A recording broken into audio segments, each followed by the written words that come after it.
Saudara-saudari yang terkasih, selamat pagi.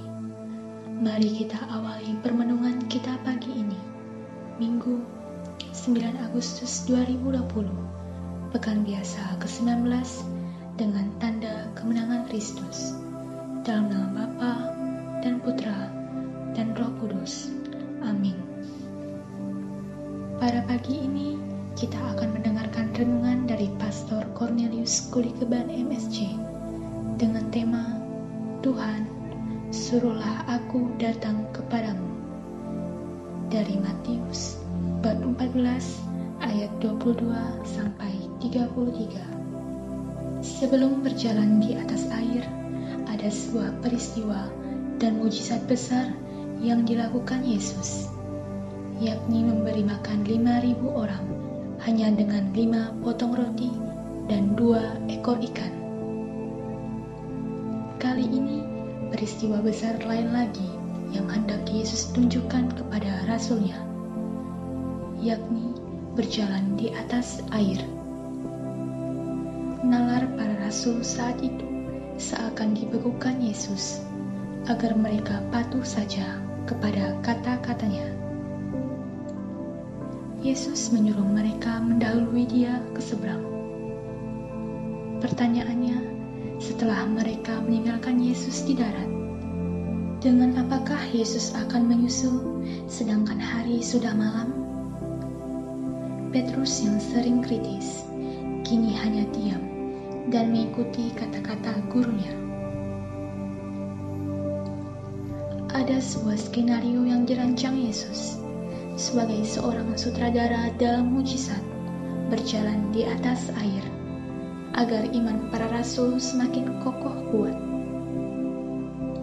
Yesus mau menunjukkan kepada mereka kuasanya atas semesta.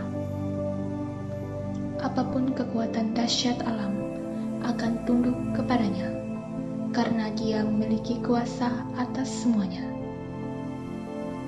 Di saat para rasul bergumul dengan angin sakal, angin yang menghantam haluan perahu yang kencang. Tentu saja kalau para pendayung perahu itu tidak mampu, maka perahu mereka tidak akan maju, bahkan mundur dan terombang-ambing di atas air. Saat terombang-ambing itulah Yesus hadir dengan berjalan di atas air untuk menemui para rasul. Seorang pemberani sekalipun pasti akan takut melihat kejadian itu. Maka tidak heran para rasul takut. Mereka terkejut dan berseru, "Itu hantu!" Lalu berteriak-teriak karena takut. Dalam Matius bab 14 ayat 26. Tetapi Yesus menepis ketakutan itu dan meyakinkan para rasul bahwa yang mereka lihat bukanlah hantu. Katanya kepada mereka, "Tenanglah, aku ini, jangan takut." Dalam Matius bab 14 ayat 27. Sebuah peneguhan yang berdaya ubah bagi pemahaman para rasul. Mereka percaya bahwa memang itulah Dia Yesus. Karena itu, Petrus tanpa ragu meminta kepada gurunya agar diperbolehkan untuk datang kepadanya dengan berjalan di atas air. Petrus berkata, "Tuhan, apabila Engkau itu, suruhlah aku datang kepadamu berjalan di atas air." Dalam Matius bab 14 ayat 28. Dan Yesus pun memperbolehkannya. Katanya, "Datanglah." Dalam Matius bab 14 ayat 29. Dan sebuah mujizat terjadi di atas Petrus. Dia berjalan di atas air, meskipun kemudian tenggelam karena perasaan ragu dan khawatir, alias kurang percaya. Dalam Matius bab 14 ayat 30. Sebuah undangan untuk mengalami tanda heran, bukan hanya melihat apa yang dikerjakan Yesus.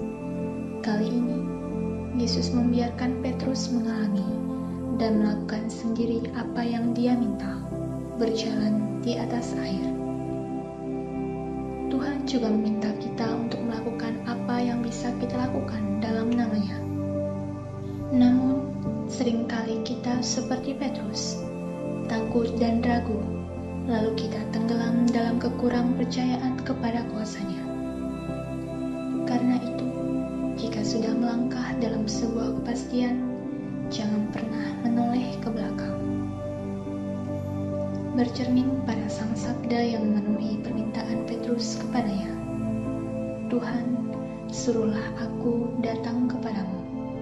Dalam Matius bab 14 ayat 28. Saudara terkasih, saat Tuhan memenuhi permintaan kita, jangan pernah ragu untuk percaya, karena tiada kuasa yang berada di atas kuasa-Nya, dan tiada kekuatan yang bisa melemahkan kekuatan-Nya. Salam Cornovum Hati Baru. Dia yang berkuasa atas segala ciptaan-Nya, senantiasa memberkati kita semua. Dalam nama Bapa dan Putra